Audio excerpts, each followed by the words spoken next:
So after 51 hours, I finally finished Digimon Story Time Stranger, and wow. If you were to tell me at the beginning of this year that one of my favorite games of 2025 was going to be a Digimon game, I would have been like, yeah, okay, well, we'll see. And that's primarily because I don't know Digimon. I didn't grow up with Digimon. I grew up with Pokemon, and even then, I still get the games occasionally, but they're not at the forefront, right? I like them as a relaxing game, whereas I'm normally playing more intense, story-driven Jrpgs. That's my bread and butter. The reason Time Stranger surprised me so much is this is not just a good monster catching game, a good monster taming game. This is a great Jrpg in almost every single area. And being a new fan of this series, it was really fun because I didn't know any of the Digimon, what they were going to evolve into, what did they look like. But even though I was always looking forward to getting new Digimon and seeing what they evolve into, alongside that, I had a heartwarming, very interesting story,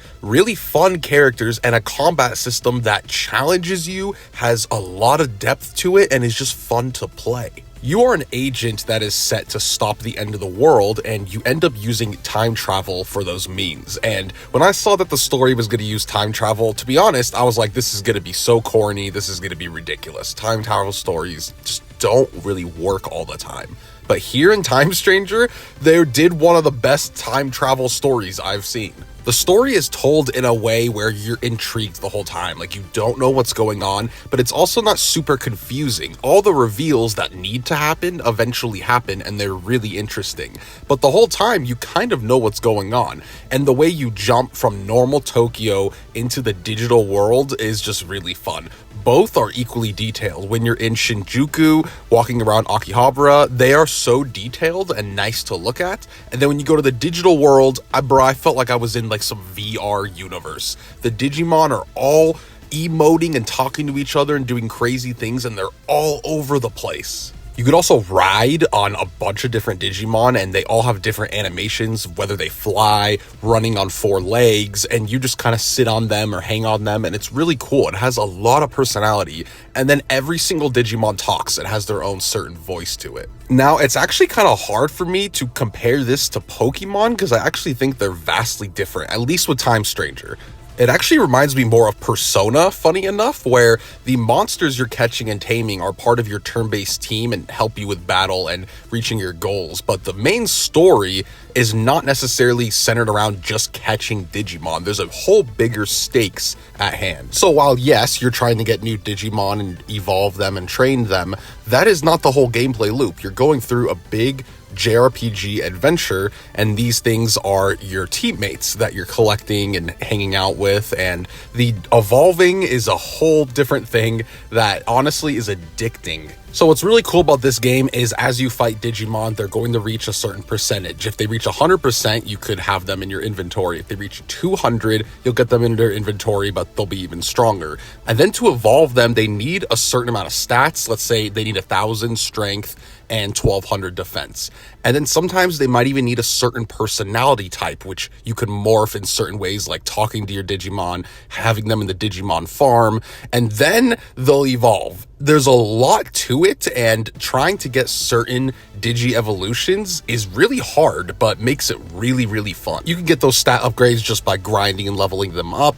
You could bring them to the Digimon farm and train them for certain attributes, whether it's attack, defense, speed, or there's even items that you'll get that are kind of rare that you could bump those stats on your own. So there's a lot of ways to kind of morph these Digimon, especially with their personalities. So there's a lot of ways to evolve, and once you kind of get into the depths of it, oh my gosh, dude, it's so fun to look to the right of your screen and see these silhouettes, and you don't know what they're going to turn into. Especially, again, for me, where I never played Digimon before, I have no idea what they could possibly turn into. And then you'll just see this bunny turn into a waifu? Like, dude, some of these designs are ridiculous. You'll go from having Godzilla on your team to an anime waifu to a giant monster tree to a literal blimp. I'm like, what is going on here? It was so charming and honestly cracked me up sometimes, because some of these Digimon names, dude, like Blimpmon is literally a blimp that flies you around. There's a little diver and he's called Divermon. Like, dude, this game was just making me laugh, and it was just really charming in that way. I kind of like that the Digimon are digital creatures, like digital monsters, obviously, so they could kind of be anything. I remember walking past this garbage, and then this thing pops out of it, and honestly kind of jump scared me, and his name was Garbagemon, and I just started laughing. I'm like, this game is great, dude. Anything could be a Digimon. And then we have the turn-based combat that is genuinely really good, and it honestly is challenging. I bet if you know the ins and outs of Digimon, it would have been a bit easier, but dude, even on normal mode, your normal battles are going to be okay, but then when you get to the bosses through the story, dude, they will whoop your ass if you don't know what you're doing or if your team is not built correctly.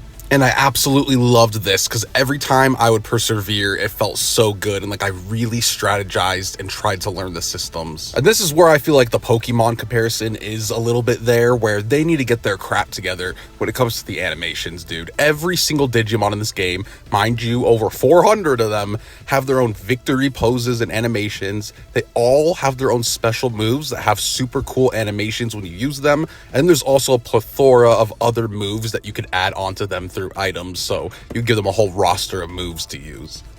And the depth of this combat system, it actually gets challenging sometimes to learn. There's a lot of different variations of weakness. There's your normal fire, water, leaf that you would normally learn in these games, but then there's also virus types, there's vaccine types, there's data types of Digimon, and it's like rock, paper, scissors where they're weak to another one. So you could add weaknesses on top of each other. If you get one weakness, it's going to say good and do a bunch of damage. If it's less than good, you're gonna lose damage if they're not weak to it or if they resist it.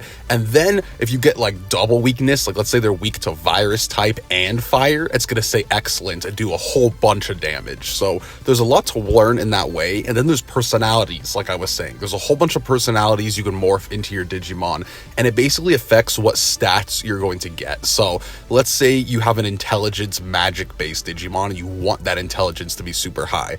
You want to kind of talk to them and bond with them and make sure they have a personality type where when they level up, they're going to get intelligence or let's say speed ranked up as they level up. So there's a lot to managing your team, and then the evolutions that I was talking about. So it is a lot to learn, but it's all super fun and it's never tedious. And on top of that, you have your agents cross arts, which is basically your main character is going to come in there with a special move after you rank up some points through a battle. You could do a whole bunch of things. You could shoot your gun and do a giant explosion that just does pure damage. You could buff your whole team. There's some where you revive your whole team. So again, it's very strategic. If you like turn-based battles where you really have to strategize and build your team and think heavily, this game nails it. There is so much strategy involved, and you can beat these bosses in a whole bunch of different ways. All in all, every aspect of Digimon Time Stranger really goes together to make it immersive. Walking around these environments are just really cool. There's so many different biomes, and again, the digital world is very unique. There's a lot of detail to it, and you just feel like you're in a different world. And then when you go back to normal Tokyo, again, that's also very detailed, so that's fun to walk around. And then it's nice to just go back and forth from one another because there's such totally different vibes. And then, of course, building your Digimon, getting all these new Digimon, you're having fun at almost every corner. So it's just a generally great, well-made JRPG. And then the story, while not like the best ever that I've seen from some of these games, it's a really good story, and the characters all have meaningful arcs. Aside from your human cast, you have so many Digimon that are speaking to you and involving themselves in the story that it just feels like a giant adventure. At times it almost feels like you're watching a really good Pixar movie.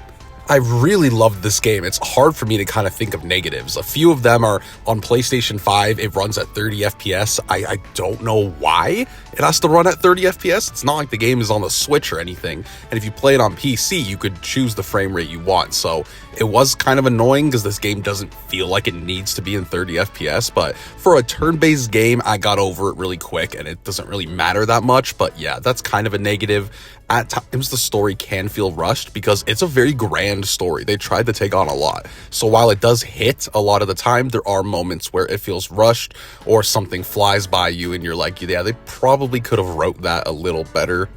Not every character gets the spotlight that they deserve, and there's a few minor things like when you're in the Digi farm, you're usually using that to get certain stats to evolve, but you can't check the evolutions in the Digi farms. You gotta back out of it and then check your team and then go back into the Digi farm. Little things like that, which I think they could totally update in a patch, which they should, because that was very annoying. One other thing I didn't really like is how they did the protagonist. So whatever protagonist you play as is not going to be voiced, but then the other protagonist talking to you the whole game is going to be voiced. So it's like I wanted to hear the girl, but since I was playing as her, I didn't get to hear her. But if I were to choose the guy, then she would be talking on the other end. So this was very annoying. I wish they were just characters and they both talked through the whole game. I think that would have done a lot better for the game as a whole. But what's cool is you could switch between them in the menu, which I don't think there's been another JRPG where you could just constantly switch protagonists on the fly.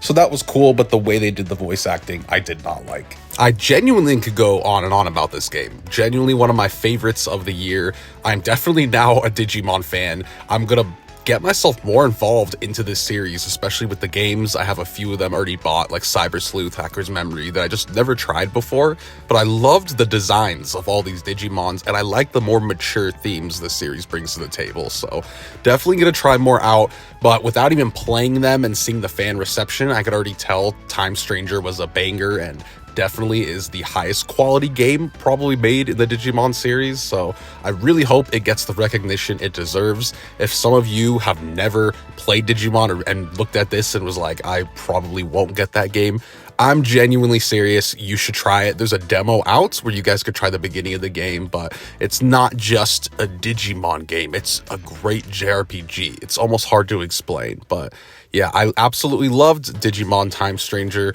Let me know what you think down in the comments. Did you think what I was saying was correct? Did you enjoy this game? Are you a Digimon fan and it's interesting seeing new fans like myself get into the series? Let me hear. I want to hear from all the Digimon fans in the comments. So yeah, enjoy your banger, Digimon fans, JRPG fans. Give this game a try. I absolutely loved it, and I'll see you guys in the next review very soon. Peace.